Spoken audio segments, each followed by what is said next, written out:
Okay, and we're tracking. You guys are back. It's me again with a reflection.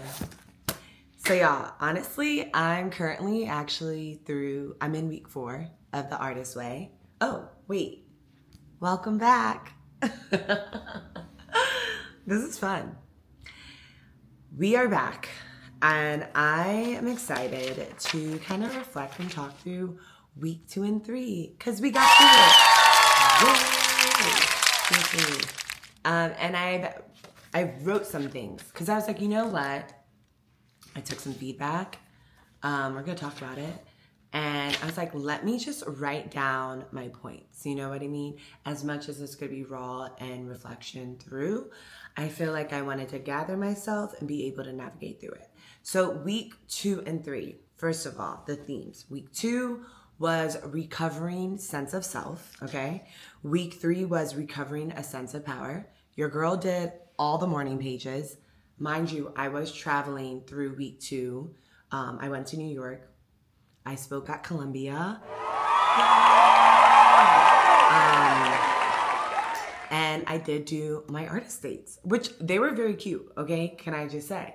My artist date number 2 was I wanted to run the bridges. So I did. I know some people are like, girl, what? That was your artist date? Yeah, I just wanted to do it by myself.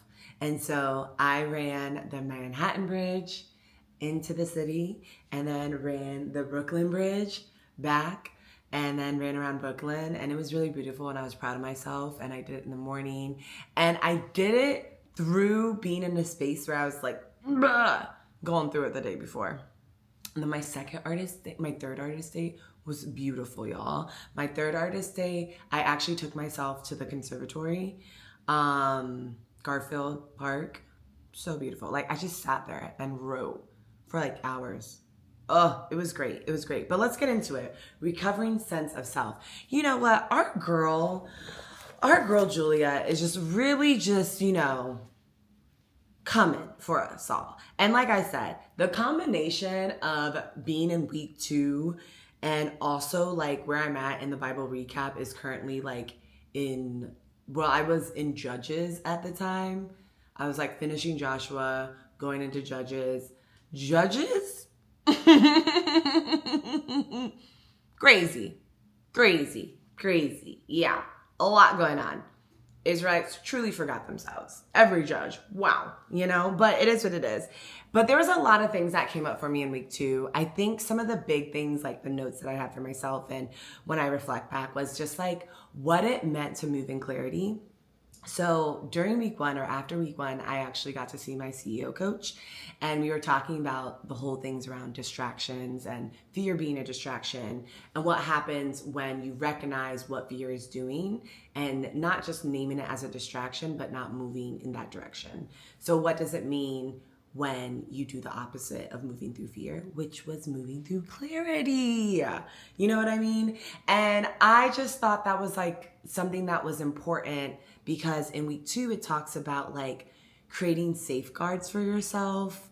And also what it looks like when you're in a space where she calls it like a recovering artist, being around people that are either like crazy makers.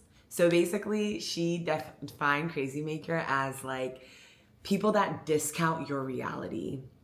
And I was like, I know a couple of those. And also like I have probably maybe been a crazy maker before. Like, yeah, let's be honest. But another thing is just like she made this parable or example, I guess. Parable, Bible, example. Okay. She made this example that was around this fact of like when you're becoming like a recovering artist, when you're moving in a different direction, right? When you're starting to change, you're being honest with yourself, you're writing the things down, you're like moving towards what you want to be doing, you will have people around you that are blocked. And so not everyone needs to hear everything that you're doing, because they may not receive it. She made the example of like, if you decide to be sober and then you tell your friend that is either like an alcoholic or maybe she didn't say alcoholic, but someone that is like drinking, and you're like, you guys, I'm sober. And they're like, and so what? Like, what does that do for me? You know what I mean? But I thought it was really cool. And during the time, right, like of week 2, I was at Columbia and I was kind of stressing. I won't lie. I was stressing because I was just like, I don't feel the most confident about where I am in business, and I'm going to be speaking about my process and journey as an entrepreneur. And one of the biggest things I was fearful of was when I walk in, the first question someone's going to be asked is like, how's Hannah doing? And I was going to be like, da-na-na. You know what I mean? And that did happen. Yeah, that did. But that's okay. And I was able to do the talk.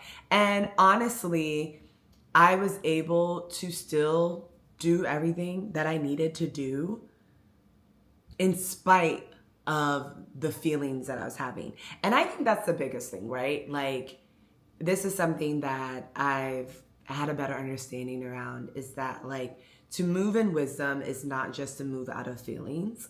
And that is something that is an everyday thing. And even just like, I guess back to the biblical points of things, like in Judges, and now your girl is in Samuel. We're moving. But is the fact of like, when I'm frustrated or when I'm going through things, I'm not just going to keep it to myself. I'm going to go to God first instead of just going to someone, and like be able to do that. You know? And one of the biggest takeaways I think I took from week 2 as I was navigating a lot of things, because one of the things I navigate, we all, let me pause for a second, breathe. One of the things that came up for me gave me this realization that I think I'm navigating a pruning season, like shedding of things, like movings, all this stuff, like things were kind of felt like they were getting taken away from me. But in all of it, when discernment moments came up, or when thoughts came up, or when I felt like God was speaking to me about something and I was obedient in it, what I realized is that obedient is truly a form of gratitude of hearing God's voice. Yeah, that was big. That was really big for me. Okay, take that in. Obedience is truly a form of gratitude of hearing God's voice. Let's move to week 3. So week 3, talking about recovering sense of power. And with that, she talks about synchronicity.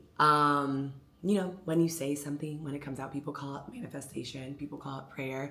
And she's so funny to me. Julia, you're such a jokester. But one of the things she says, though, which is very true, she's like, do not discount an answered prayer. Because people will be like, it was luck, it was this, it was that. And like, I feel like when you do that, you're not giving, for me at least, giving true glory to God for answering prayers and how big he is. But also one thing too, and she mentioned this is why I find her so funny. She'll be like, God, creator, and she's over here quoting the Bible and be like, but also, but I get it, because she's like, for everyone, this is for everyone, right? Like this is, but she's pointing from her point of view. So she was quoting actually Matthew 7:7. And I have to say, I feel like Matthew 7:7 is great. Like growing up, that was my brother's like confirmation verse. And I love that verse. It's so easy. It's so nice, you know? It's a good verse. However, I have to say the best parts around Matthew 7:7 is not Matthew 7:7 itself, but is 8-10. So let's put it up. Okay, so Matthew 7:7, for you guys that don't know, ask and it will be given to you. Seek and you will find. Knock and it will be open.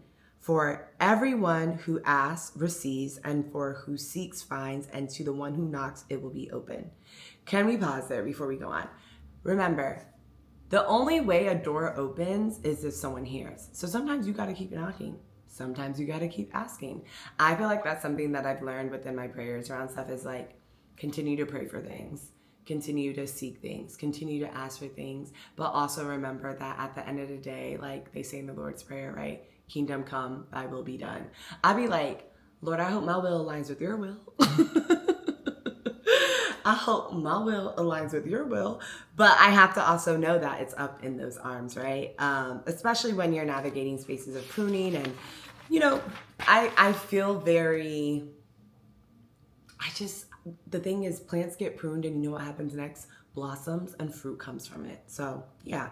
But let's continue with the verse, right? So 9, so then it says, or which of you, if your son asks him, I like the other version, but we're reading from this Bible here. Or which of you, if your son asks him for bread, will you give him a stone? Or if he asks for fish, you will give him a serpent. If you then, who are evil, know how to give good gifts to your children, how much more will your Father who is in heaven give good things to those who ask him? Synchronicity? No, but I thought that was really good. And she also talks through shame. And that was something that was coming up for me too, because some shifts were happening in my life where I kind of started to feel defeated and different moments of shame came up. And I was like, you know what? We're going to navigate through this. We're going to push through it. We're not just going to sit in it. We're going to fill it out. But again, it's one of those things where it's like, allow it to come and continue to move through where that came from. I thought this, though, was really, really good. She talks about receiving criticism. And I have to say, through my life, everyone receives feedback and criticism, right? It's how you take it. And here are some pointers, which I feel like I actually practiced during these last 2 weeks. 1, receive criticism all the way through and then get over with it. Like sometimes you just gotta listen and be silent. And it's so funny because I was reading also in the Bible, it was like the story in Mark when, I'll put it up, but it's basically when our girl Mary, pours perfume over Jesus's foot and is like wiping it with her hair. Crazy. But that's how much adoration she had for him. And the thief, Judas, was like, what you doing? Blah, blah, blah. Do. The thing is, sometimes like criticism comes from different places, and it's being able to look at criticism all the way through, where, who, and why it's coming from, and also take something away from it. Not all criticism is good or bad. I think like it's important to receive it and take things away from it. And yeah, week 2 and 3, I'm moving through. Also, for those of you who care, I'm also picking up my miles.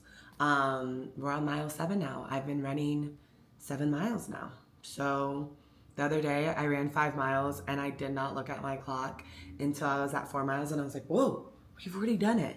So I think it's about this push through. I am happy that I'm in a place that I am able to continue growing. And also, I'm just grateful that I'm not in the same stuck place. And when I do feel stagnant or when I do feel stuck, I don't just like sit in it. I know that feelings are fleeting. And also, this is a good one. This is like in James. This was one of the verses I studied too, where it was just basically saying like life is like a vapor. Like it's mist. Like we don't know. You don't know.